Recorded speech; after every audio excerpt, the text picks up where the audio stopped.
with all the live chat on, etc., just to give it a different feel to the live stream of the games.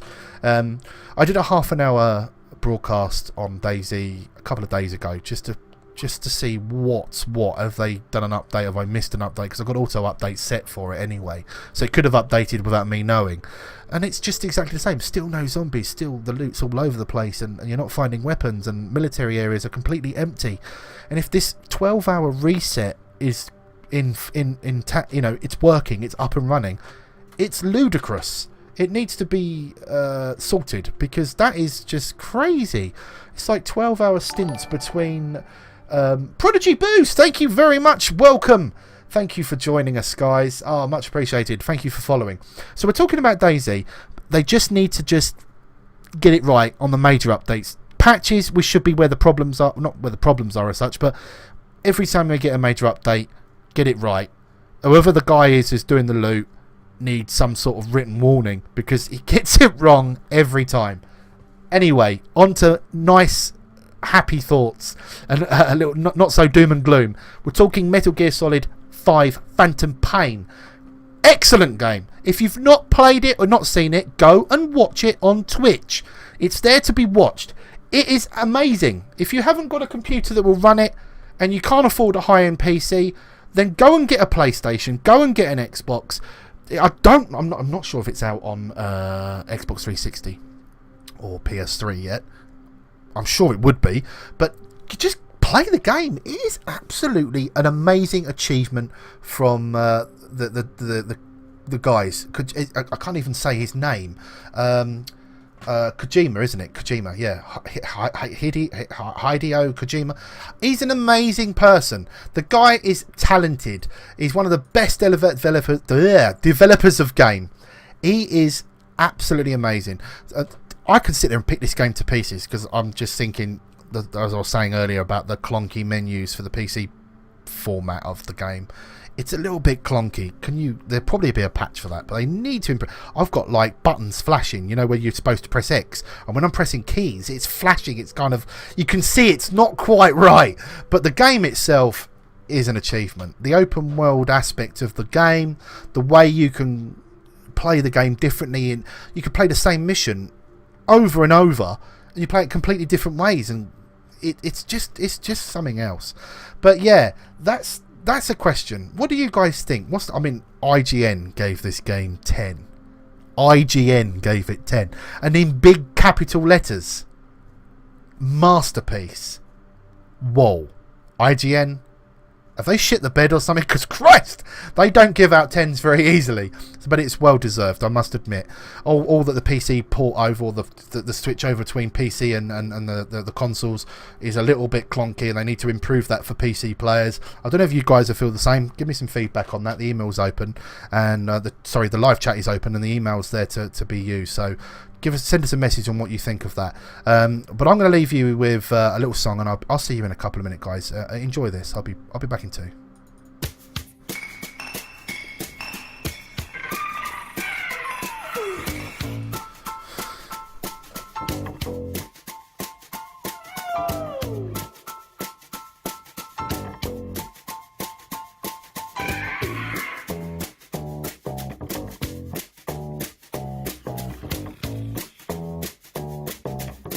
You're listening to Beardman79 here on Games Radio.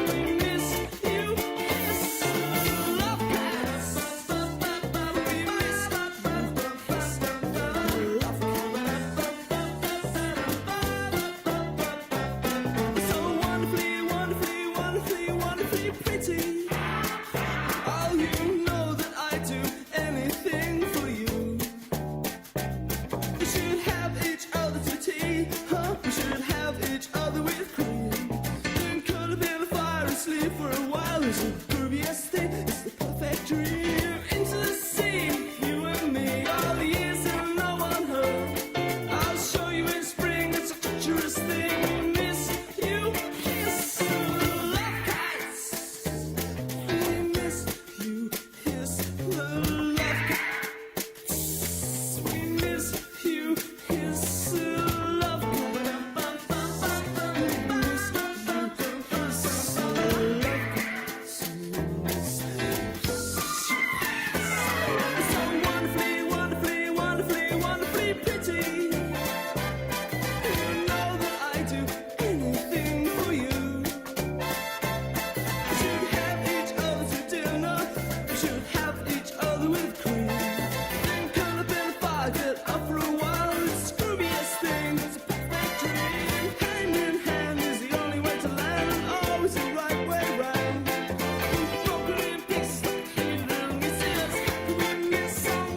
Pow!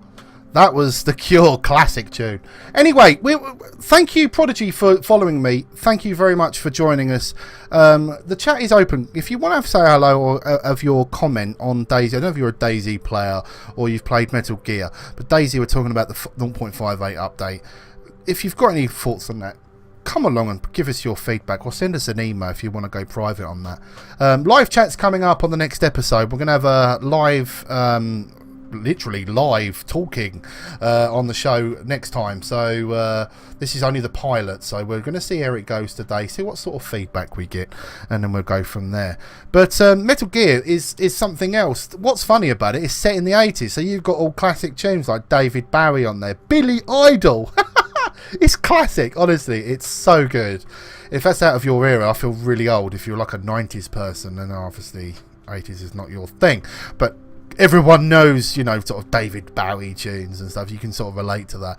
But yeah, it's really, really good. And with your companions, your buddy companions, you've got like the horse, you've got like the dog is something else. You can send a dog to go and kill people, and it sort of rips out a knife with its mouth, and then slits throats, does a back. It's just, it's insane. It's insane. If they actually develop that, that is the army. Well, there'll be something else. But yeah. You're listening to Beardman79 here on Game Radio. This is our very, very first pilot episode of the show, as I like to call it, the show. It's I'm normally Twitch broadcasting DayZ and other games. I used to just do DayZ, but since the 0.58 update, it's kind of dropped off a bit, and a few fellow Twitch broadcasters as well have backed off for a while until we get some sort of update patch thing. They need to sort something out on that. It's just getting a bit silly. But yeah, feedback is good. I got a couple of emails, and one of them is from a David Sharp, and he says Metal Gear Solid is a classic. You must play it. I have played it, and it is amazing. I must admit, it is something else. And he agrees with me that the PC port is a little bit of a letdown. I don't think it's going to be called a letdown. I think they're going to patch it. I'm sure there'll be some sort of patch update for the game which will just render them menus, because the menus are clunky. They are not rendered for PC. They have kind of gone, actually, we'll leave it, send it out, just get on with it, kind of thing. That's what it feels like. It feels like it's an unfinished menu. PC, you're all over the place. It's kind of, you got like X and square and all flashing up, but it's like, hold on, am I using an Xbox controller, or is that a PC? Sorry, a PS controller, because X and square isn't, that's PlayStation. So I know it's a port and that, but if you've got it set as you're playing with, give us an option to set it between PC, because you've got no option for that. If it says you're playing PC, it should say, you know, press enter or press space and click here and click there. It's all it needs is a little update. I'll make it sound like it's going to be easy, and it'll be, you know, a quick patch, try it out. It's harder than that. It's obviously a bit more involved than that, but yeah, just show us a patch that just renders that, and I can't find anything else wrong with it. It's just amazing. The weather changing, the sandstorms. So many times. To be honest with you, with sandstorms come, you can sort of run through. If you're going infiltrating like a camp or something, it's kind of like, I'm running in, that's it, and then you sort of get lost, and then it sort of disperses, and you're sort of standing amongst like 12, you know, bad guys with guns, and they're like, yeah, we can see you, and I'm like, oh, crap, I'm dead. Yeah, but it's a great game. If you haven't played it, go out and have a look, guys. It's well worth a look, and it's well worth a buy. At the moment, Steam are doing it it is expensive for PC. If you're on Steam, it is $45.99 at the moment.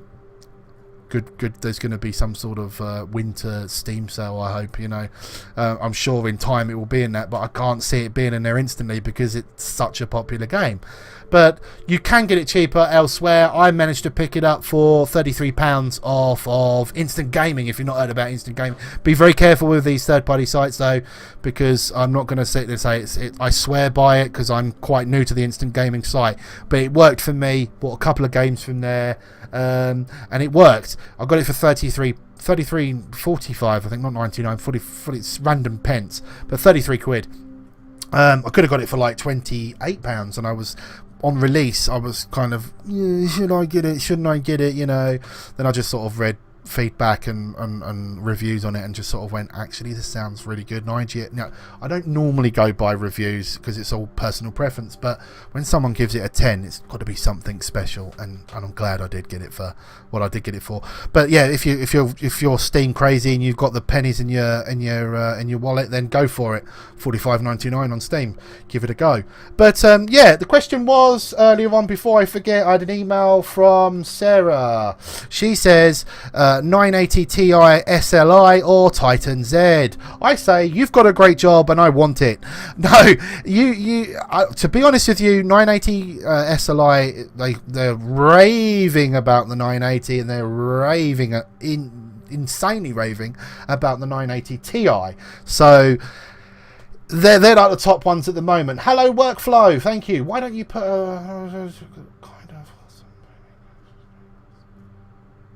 Thank you. I appreciate your feedback there. I'll be back with you in a second. Just talking about this, just going to answer it before I forget, because it's very rude. She's asked me the question, and I'm going to answer it for you, or my opinion on that. SLI 980 Ti or a Titan Z. Titan Z I've not had too much about. I know it's got like 12 gig of video RAM. I know it's got billions of thousands of CUDA cores. No, I think it's like 3,500 and something, or it could be 3,800 and something. I know it's kind of near on twice the amount of what a sort of like a normal Titan Black or Titan Z has got, and it's kind of, it feels like it's like 2 6 gig cards, so two maybe Titan Blacks, Titan Zs put onto one big card, a bit like the AMD version of the 295x2, I think it was called. They brought out the 380 Fury or something now that's insanely powerful. But yeah, I personally, if I had the money, I would go for, oh god, it's I don't know. I don't know what I'd go for if I could afford that much money for a Titan Z or two 980 Ti's in SLI, and I had the money in my pocket and I was going to go and buy it. I'd probably go for the single card, but then I probably need some more information on that, because it's probably going to set up as not be as good as one card. I don't know if that makes sense, but a 980 Ti SLI, some games don't like SLI, so I've heard. Maybe I'm right, maybe I'm wrong. Again, there's a question for you. 980 SLI or 980 Ti in SLI, is that a good thing to do SLI on certain games? Do they like SLI? Is it best to have just that one big powerful card? Myself, I have got one big powerful card. So yeah, that's a good question. That's a very good question, because I'd like to know that. SLI 980 Ti SLI or Titan Z. What's your feedback on that? I'm kind of split between the two, because I always heard SLI wasn't as good as like one single card, but well, that's another question. So feedback on that would be great. And as for that other question that's just disappeared, I'm going to have to look up on my permanent chat line on that to re-render what you wrote, because I didn't quite catch what you wrote there. But I'll be back in 2, guys.